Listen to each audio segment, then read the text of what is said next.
আর হাতি নজরদারির জন্য ট্রি হাউসেই ভরসা ঝাড়গ্রামের শীর্ষী গ্রামে। হাতির তাণ্ডব থেকে ফসল বাঁচাতে এই উদ্যোগ নেওয়া হয়েছে। হাতির তাণ্ডবে ফসল ঘরবাড়ির ক্ষতি হয়, আর সে কারণেই এই উদ্যোগ। এই বিষয়ে আরো বিস্তারিত জানতে পারবো রাজুর কাছ থেকে। রাজু রয়েছে আমার সঙ্গে। রাজু, দেখো শুনিয়া প্রথমত বলে রাখি, শীর্ষী গ্রামে এখন হাতির থেকে বাঁচার জন্য গাছের উপর তারা টি হাউস করেছে।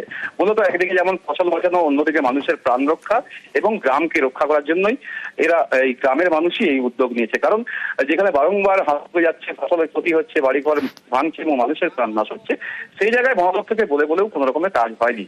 তাই নিজেরাই উদ্যোগ নিয়েছেন, গাছের উপর থেকে পাহারা দিয়ে, রাত পাহারা দিয়ে, পালা দিয়ে সেই রাত পাহারা দেওয়া হচ্ছে এবং হাতি যাতে এলাকায় আক্রমণ না করে, ফসলের ক্ষতি না করে এবং মানুষের প্রাণ নাশ না হয় তার দিকে বিশেষ নজরদারি দিচ্ছে গ্রামের মানুষ।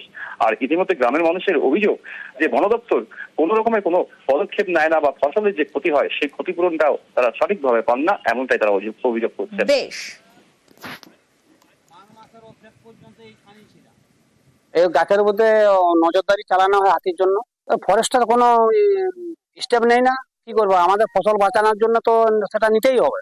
প্রাণের ঝুঁকি হলেও কিছু করার নেই আমার।